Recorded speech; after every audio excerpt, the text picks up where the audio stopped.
Yelele. Alléluia. Yelele. Que tous ceux qui respirent louent le Seigneur Jésus-Christ de Nazareth. On y va. Bien-aimés dans le Seigneur, mesdames, mesdemoiselles, messieurs, chers amis téléspectateurs, salut. Vous faites bien de rester à l'émission L'Ange de Nazareth et je voudrais déclarer que Jésus-Christ n'est pas seulement le seul médiateur entre Dieu et les hommes, mais Jésus-Christ est le chemin, le seul, la vérité, la seule et la vie, la seule. Si tu n'as pas la vie, tu n'as pas Jésus.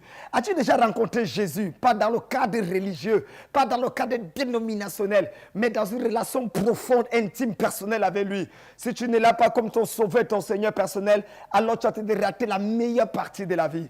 Je suis le bishop George Ido, docteur Dieunedon Kamdemnunga. Je suis l'intendant ou le président de la MIRAN, Mission Royale Ange de Nazareth, ici à Abidjan, et des églises cathédrales de la foi au Cameroun, en Côte d'Ivoire, aux États-Unis, au Canada et un peu partout. Tout le plaisir est pour moi. Je voudrais commencer d'abord en célébrant Dieu pour ce mois spécial, qui est un mois d'anniversaire, qui est un mois d'élévation, un mois de bénédiction.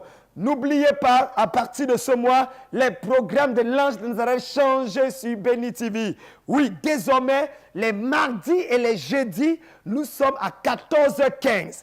Mardi, tous les mardis et les jeudis à 14h15.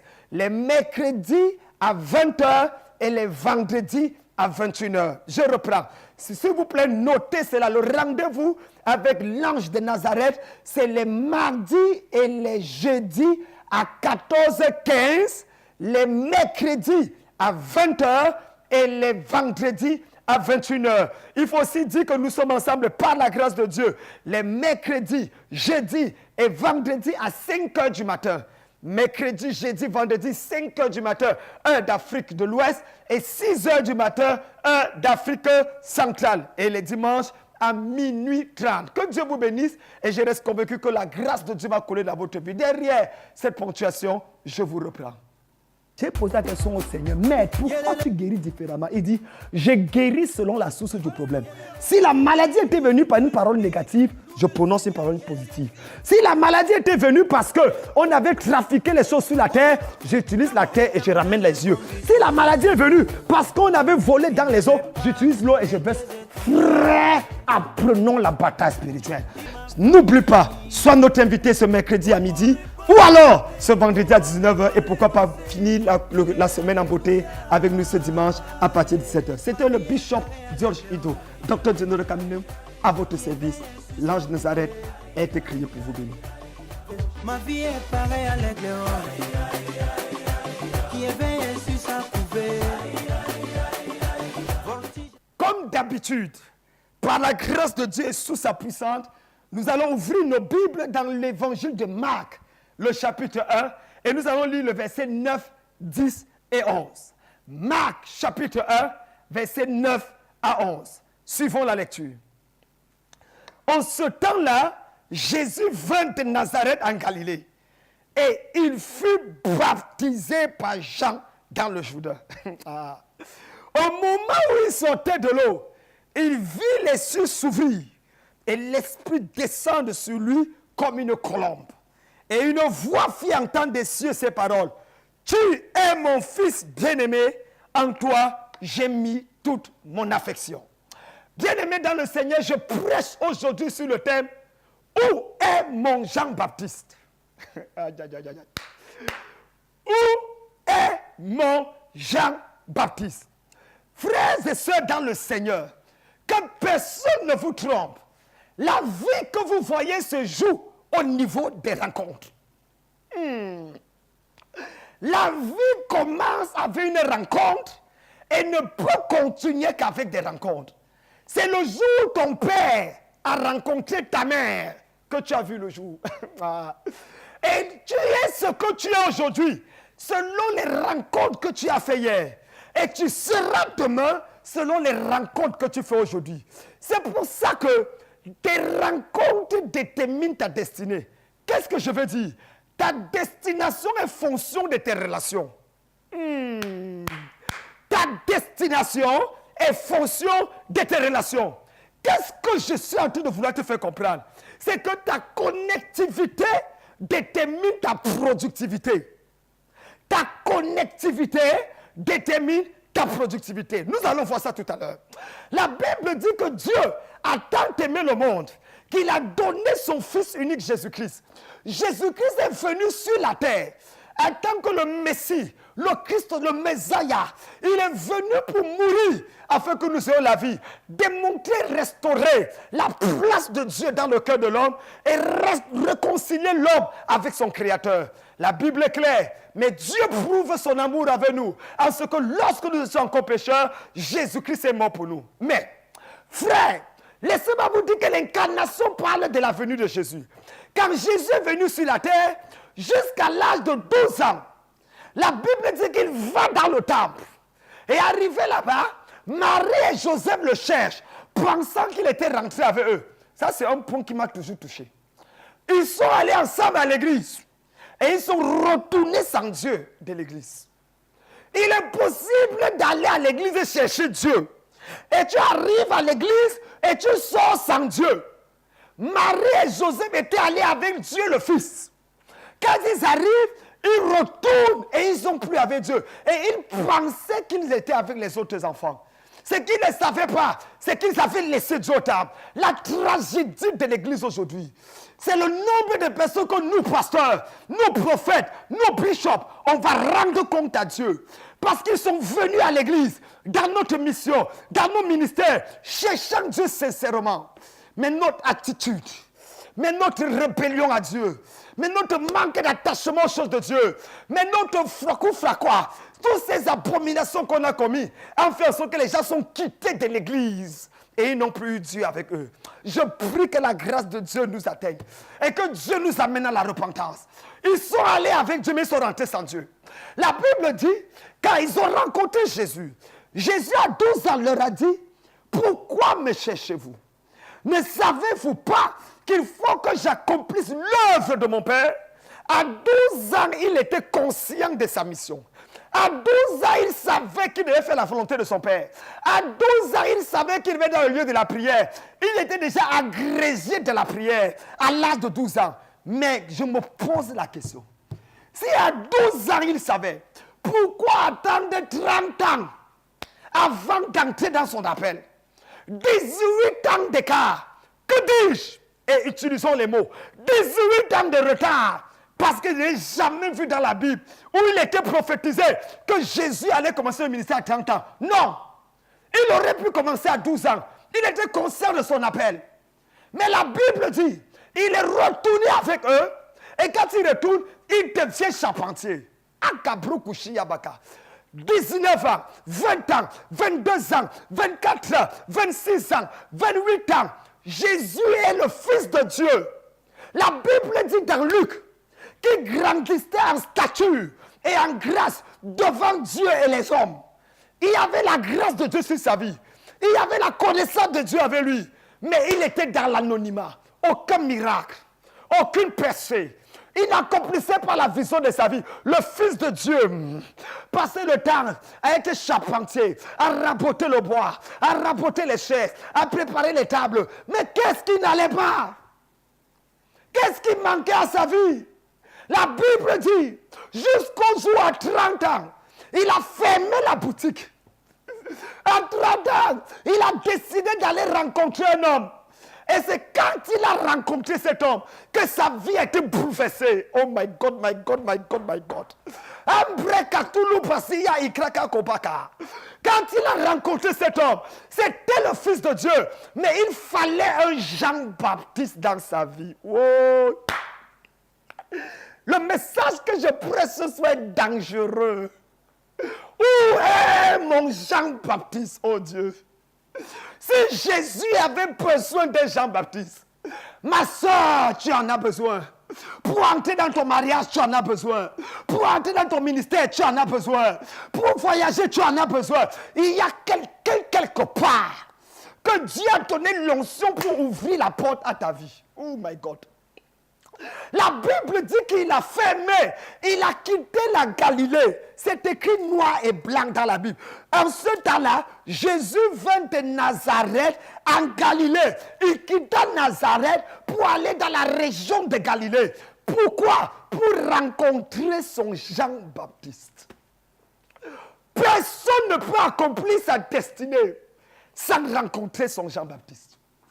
Peu importe la gloire que tu portes, peu importe le potentiel que tu as, peu importe les prophéties sur ta vie. Qui avait plus de prophéties que Jésus? Depuis Genèse chapitre 3, prophétie sur cet homme. Mais à 30 ans de vie sur terre, aucun miracle. 30 ans de vie sur terre, pas de manifestation. Jusqu'au jour où il a dit assez, c'est assez. Je suis fatigué de rester là où je suis. Je vais rencontrer mon Jean-Baptiste. C'est quoi ton Jean-Baptiste? Qu'est-ce que j'entends par oh Dieu, je veux mon Jean-Baptiste?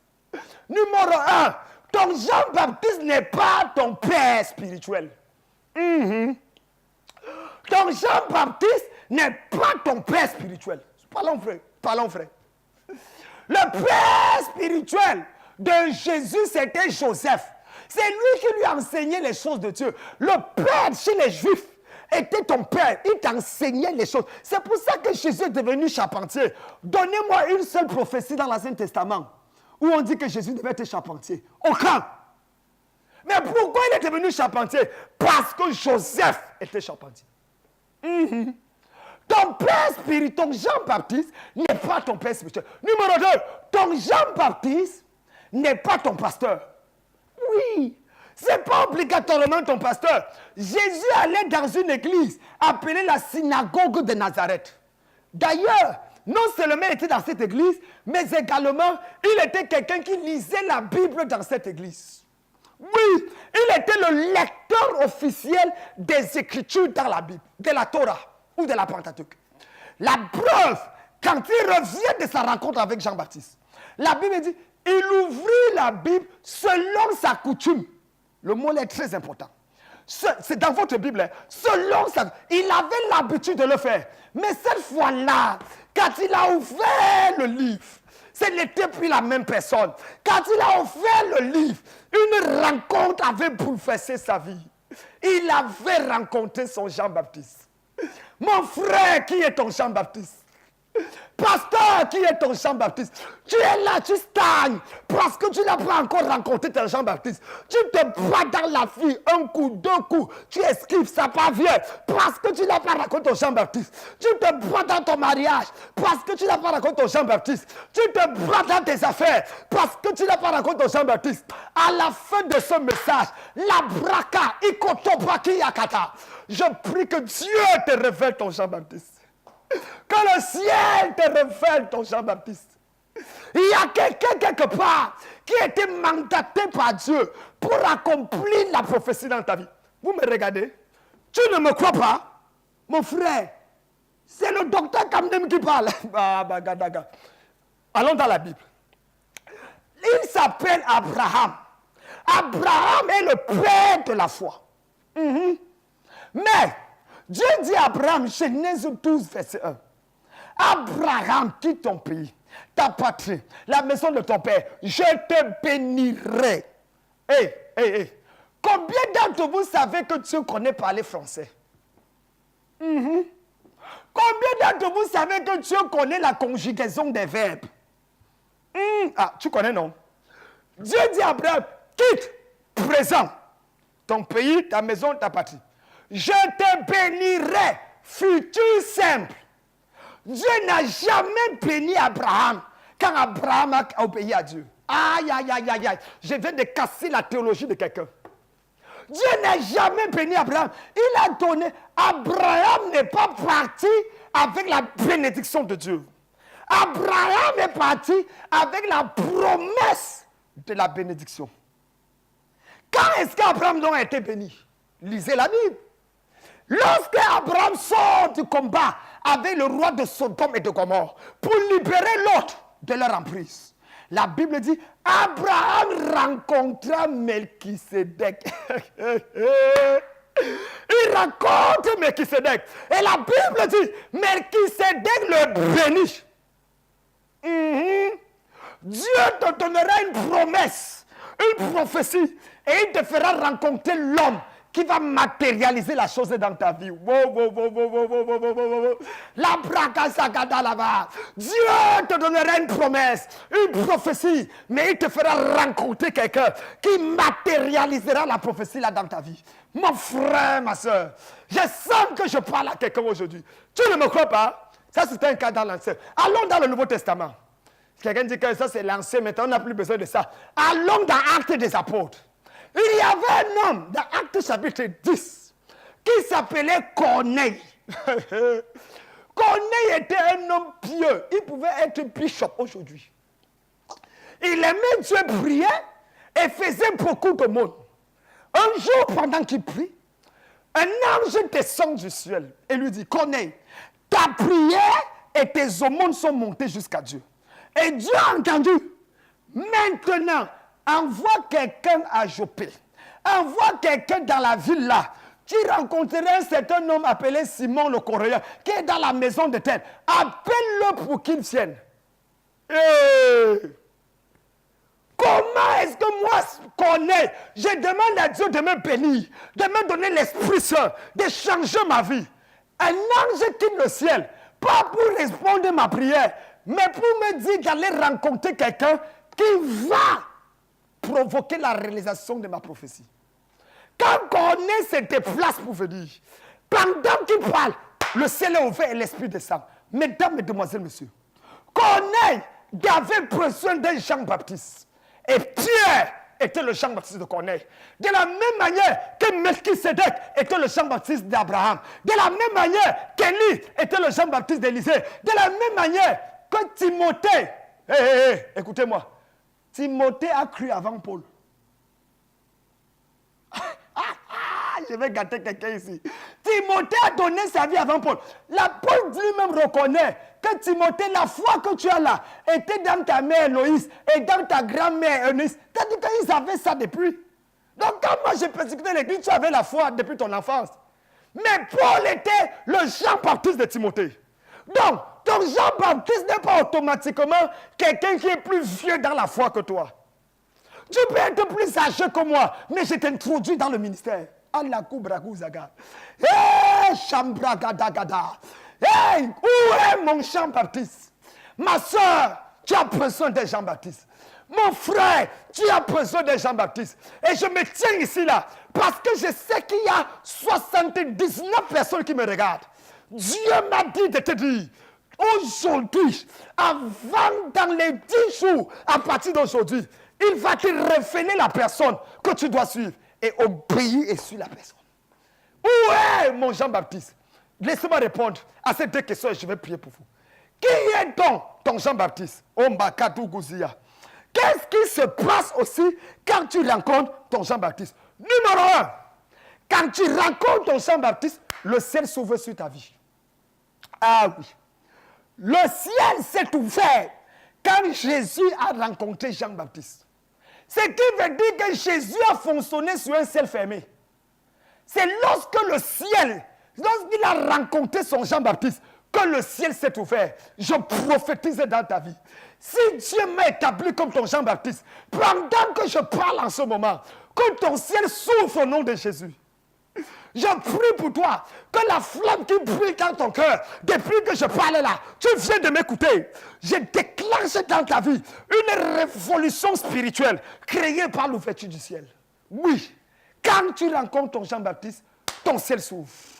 Numéro 2, quand tu rencontres ton Jean-Baptiste, non seulement ton ciel s'ouvre, mais quelque chose descend du ciel dans ta vie. Quand le ciel s'est ouvert, la Bible dit, en Cabria, une colombe est descendue du ciel. Mes frères, mes soeurs, d'où venait cette colombe? D'où venait la colombe qui est descendue sur la vie de Jésus, manifestant et prouvant qu'une nouvelle alliance devait voir le jour? Il faut lire la Bible. Dans Genèse chapitre 8, 6, 7, 8, Noé fait sortir une colombe. La colombe part, elle revient. Il la refait sortir avec une branche d'amandier. Il la refait ressortir. La colombe part, elle ne revient plus. Où est partie la colombe de Noé? Exode, pas de colombe. Lévitique, Nombre, Deutéronome, Josué, jusqu'à Malachie. Pas de colombe. Quand Jésus revient, il se rend compte qu'il y a une colombe que Noé avait jetée, qui est restée cachée dans le ciel. Il commence à prier. Pendant qu'il prie, le ciel s'ouvre et la colombe de l'alliance descend et tombe sur lui pour dire l'alliance que Dieu avait établie avec Noé après le déluge, la nouvelle alliance va prendre le jour avec Jésus-Christ. Oui, quand le ciel s'ouvre, la colombe, quelque chose descend dans ta vie. Mais il faut rencontrer ton Jean-Baptiste. Numéro 3, quand tu rencontres ton Jean-Baptiste, ta véritable identité est manifestée. Personne ne savait qu'il était le Fils de Dieu. Tout le monde pensait qu'il était le fils de Joseph. Mais quand le ciel s'est ouvert, la Bible dit, une voix s'est fait entendre. Celui-ci est mon fils bien-aimé. Oui, quand ton ciel s'ouvre, après la rencontre avec Jean-Baptiste, ton identité, ton potentiel, qui tu es vraiment dans l'agenda prophétique de Dieu, cela est manifesté dans ta vie. La question maintenant que je vais poser, avant de prier et clôturer pour vous, c'est que c'est qui donc ton Jean-Baptiste? Comment faire pour le numéro 1? Ton Jean-Baptiste, c'est celui qui est né avant toi. Il est riche avant toi, il est ouin avant toi, il a connu Dieu peut-être avant toi, il est peut-être promu avant toi, mais, il est riche avant toi afin de t'introduire dans la richesse. Il est ouin avant toi afin de t'introduire dans l'onction. Ton Jean-Baptiste, c'est quelqu'un qui porte quelque chose qui doit te transmettre afin que tu entres dans ta dimension prophétique, dans ta dimension apostolique. C'est qui ton Jean-Baptiste? C'est celui qui a vécu presque la même histoire que toi. Je suis fatigué des pasteurs qui ne croient pas à la délivrance. Un chrétien peut être possédé, d'avoir un démon. Un pasteur qui dit ça lui-même est possédé. Claire! Je suis fatigué. La délivrance existe. Parfois, personne, aucun homme de Dieu qui n'a pas traversé ce que tu as traversé ne peut pas comprendre ce que tu as traversé. C'est pour ça que quand je prie, je crie. Parce que je connais la souffrance. Je connais les problèmes que tu vis. Tu viens à l'église, tu t'habilles bien, tu mets le maquillage sur toi. Ce n'est pas parce que tu es laide, mais parce que tu veux cacher les rides, tu veux cacher la souffrance. Mais il ne fait pas ça. La nuit, tu regardes le plafond et tu pleures. Oh Dieu, pourquoi moi, pourquoi moi? Tu as besoin de quelqu'un qui a traversé ça. J'ai été rejeté par ma famille, rejeté par mes parents, rejeté par les gens que j'ai aidés dans ma vie. Dans le ministère pendant 28 ans. Mais il a fallu que je fasse confiance en Dieu. Et aujourd'hui, les mêmes gens qui m'avaient rejeté, la même nation est en train de supplier pour me recevoir. Je prophétise dans ta vie. Ton humiliation se transformera en célébration. Reçois ça au nom de Jésus. C'est qui ton Jean-Baptiste? C'est celui qui annonce ta venue. Oui, on ne te connaît pas, mais quand tu le rencontres, ta destinée change. C'est qui ton Jean-Baptiste? C'est celui à qui Dieu a parlé de toi. Tu as besoin de suivre quelqu'un qui a un visage, qui a une notion et qui a une visibilité sur l'agenda prophétique de ta vie. Oui, plusieurs personnes aujourd'hui, je ne m'adresse pas à toi en tant qu'un chômeur, je ne m'adresse pas à toi en tant qu'un débrouillard, pasteur ou prophète, non. Je suis en train de parler au Billy Graham de la Côte d'Ivoire. Je suis en train de parler au Paul Yonggi Cho de l'Afrique. C'est à toi que je parle, homme de Dieu. Ma soeur, c'est à toi que je parle. Tu es la prochaine Catherine Kuhlman. Je parle à une brigade qui me regarde en ce moment. Un frère homme d'affaires qui veut entrer dans sa dimension prophétique. Lève-toi et brille. Dieu m'a fait voir qui tu es. Connecte-toi à des gens qui parlent à ton avenir, pas à des gens qui parlent à ton présent. Des gens qui parlent à ton avenir. Et enfin, c'est qui ton Jean-Baptiste? Ton Jean-Baptiste, c'est celui qui vient compléter l'onction que tu as déjà reçue. Comment je sais ça? Est-ce que vous savez que sans Jean-Baptiste, Jésus n'aurait pas accompli sa mission sur la terre? En fait, il serait incapable d'accomplir sa mission. Demandez-moi comment. Est-ce que vous savez que les prophètes en Israël venaient de n'importe quelle tribu? Ça, c'est clair. Mais les rois en Israël devaient venir de la tribu de Juda. On est d'accord? Si tu n'es pas de la tribu de Juda, tu n'es pas mandaté par le seul pour être roi. Numéro 2. Numéro 3. Les sacrificateurs, ce qu'on appelle high priest ou des priests, devaient venir de la tribu de Lévi. Or, Jésus vient de la tribu de Juda. Donc, il a l'onction de la royauté. Il vient d'Israël, il est un prophète. Mais pour être un sacrificateur, intercéder pour le péché du peuple, il faut venir de Lévi. Or, il ne vient pas de Lévi. Aucune personne de sa famille ne vient de Lévi. Qu'est-ce qu'il fallait? Jean-Baptiste vient de Lévi. Élisabeth et Zacharie étaient de la tribu de Lévi. Quand Jean-Baptiste a baptisé Jésus, il était en train de le plonger dans la tribu de Lévi. Oh, c'est pour ça que Jésus a dit à Jean-Baptiste, il a insisté, baptise-moi. Car il est convenable qu'on accomplisse toute la justice de Dieu. J'ai l'onction royale, j'ai l'onction prophétique, mais je n'ai pas l'onction sacerdotale. Toi, tu as ça, de prendre ton origine de la tribu de Lévi. C'est pour ça que tu dois me baptiser. Jean-Baptiste n'a pas baptisé Jésus parce qu'il péchait. Jésus n'a jamais péché. Mais c'était pour l'identifier, pour le connecter à la source qui devait valider la triple dimension de son appel. Je prie pour toi. Parce que je sais qu'il y a quelqu'un qui me regarde. Dieu m'a établi pour être l'aide de ta destinée. Oh my God. Je ne te demande pas, je t'informe. Dieu m'a établi comme ton Jean-Baptiste. Appelle-moi ce numéro et dis, papa, c'est vrai. Quand je t'entends, je sens quelque chose brûler en moi. Tu dois être mon Jean-Baptiste. Et je veux te dire comment faire pour entrer en possession de ton héritage. Que Dieu te bénisse pendant que tu appelles ce numéro. Et je vais prier pour les 125 premières personnes. Oh Dieu, révèle mon Jean-Baptiste. Si tu crois que c'est pour aller pour toi, appelle à ce numéro. Fais tout pour entrer en contact. Nous allons prier ensemble et la gloire de Dieu va se manifester dans ta vie. Que Dieu te bénisse. Amen. J'ai posé la question au Seigneur, mais pourquoi tu guéris différemment? Il dit, je guéris selon la source du problème. Si la maladie était venue par une parole négative, je prononce une parole positive. Si la maladie était venue parce qu'on avait trafiqué les choses sur la terre, j'utilise la terre et je ramène les yeux. Si la maladie est venue parce qu'on avait volé dans les eaux, j'utilise l'eau et je baisse. Frère, apprenons la bataille spirituelle. N'oublie pas, sois notre invité ce mercredi à midi. Ou alors, ce vendredi à 19h, et pourquoi pas finir la semaine en beauté avec nous ce dimanche à partir de 17h. C'était le Bishop George Ido, docteur Geno de Camino, à votre service. L'ange de Nazareth est écrit pour vous bénir. Ma vie est pareille à l'aigle qui éveille sur sa couvée. Waouh, extraordinaire! Où est mon Jean-Baptiste? Frères et sœurs dans le Seigneur, ce dimanche est un dimanche spécial. Dieu veut changer l'histoire de ta vie. Ce dimanche, à partir de 16h30, 17h, je te donne rendez-vous pour un culte d'onction dangereux. Viens recevoir la grâce. Viens recevoir l'onction. Viens rencontrer ton Jean-Baptiste. Tu ne sais jamais qui Dieu a prévu pour te propulser dans ta prochaine gloire. Je te donne rendez-vous ce dimanche à Bonoumen, à Abidjan, pour un culte dangereux de démonstration de la présence et de la puissance de Dieu. Merci d'être mon invité. N'oublie pas ce mercredi à midi, l'heure de l'exaucement. Tous les mercredis de midi à 14h, c'est un rendez-vous prophétique. Dieu agit. Nous avons eu mercredi passé un fou qui est revenu à la raison normale. Ici même à Abidjan Bonoumen, nous avons une femme qui ne saignait pas depuis 5 ans, qui a recommencé à saigner. Des miracles bizarres. Tous les mercredis de midi à 14h, tu viens avec ta bouteille d'eau et le sang de Jésus, la puissance de Dieu va se manifester quand les eaux de Bethesda vont être agitées. Que Dieu te bénisse et rendez-vous, même fréquence. Amen.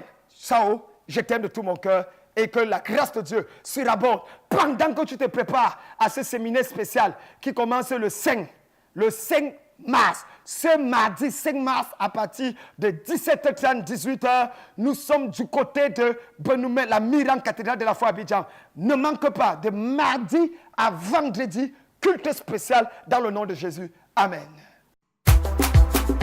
Yelele. Alléluia. Yelele. Que tous ceux qui respirent louent le Seigneur Jésus-Christ de Nazareth. On y va. L'Éternel conduit son peuple haut. Il n'y avait pas les dieux